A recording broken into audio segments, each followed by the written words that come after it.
या तो कोई टेबल के इस पार बैठा है और कोई टेबल के इस पार बैठा है, बस इतना ही अंतर है। लेकिन युवा पीढ़ी इससे प्रभावित है, इसमें कोई दो राय नहीं। और प्रभावित छोटे मोटे चीज से नहीं, नौकरी के लिए, सरकारी नौकरी में प्रभावित है। तो ऑफकोर्स भावनाएं भी होंगी, क्योंकि हम मनुष्य हैं।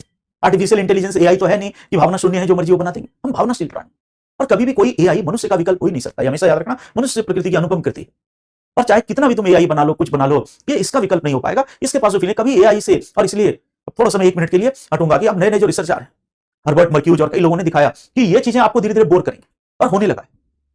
और फिर मनुष्य उसी मनुष्य की ओर लौटेगा। तो एक समय आएगा, और आने लगा है, मुझे लगता है मेरे जीवन में तो आ चुका है, कि फेसबुक, व्हाट्सएप, मोबाइल ये आपको बोर करने लगता है, और आप इच्छा करते हैं कि काश ये मेरे पास ना हो। एक टाइम आता है, आपकी लाइफ में भी आएगा, कि ये जितना गैजेट है सब, इंस्टाग्राम, एक्स वाई, टेलीग्राम, आपकी मर्जी होगी कि काश 5 दिन ऐसा गुजरे कि मेरे पास कुछ ना हो, मोबाइल ना हो, फेसबुक ना हो, कुछ ना हो। तो लोग ऐसा सोचने लगे, क्योंकि ये इलेक्ट्रॉनिक्स है, ये मनुष्य का विकल्प नहीं हो सकता। और मनुष्य के बारे में कभी ऐसा नहीं हो सकता कि कभी आप ये नहीं सोचेंगे मेरा दोस्त मेरे से ना मिले। हाँ, डिपेंड करता है कि दोस्त कैसा है, लेकिन जो असली दोस्त है, माता पिता हैं, परिवार के लोग हैं, पत्नी हैं, बच्चे हैं, आप कभी नहीं सोचेंगे वो ना मिले। तो मनुष्य का विकल्प कोई नहीं है। एनीवे, अब हम लोग जानेंगे। तो हाँ, मैं ये कह रहा था कि भावनाएं हैं, भावनाएं जगती भी हैं आरक्षण वाली, लेकिन यहां हम लोग एग्जाम के लिए पढ़ रहे हैं, इस बात को याद रखना। तो यहां पर मैं कोई पॉलिटिकल डिबेट करने नहीं आया। तो मैं ना आरक्षण के पक्ष में हूं, ना मैं आरक्षण के विपक्ष में हूं। मैं केवल एक शिक्षक हूं यहां पर, और आपको वही पढ़ाया जाएगा जो एग्जाम के लिए जरूरी है, और आपको भी वही लिखना चाहिए, चाहे आपके निजी विचार कुछ भी हो। तो निजी विचार आपके हों कि नहीं आरक्षण बहुत अच्छी चीज है या आरक्षण बहुत खराब चीज है, लेकिन लिखना वही है जो आपको बताया जाएगा।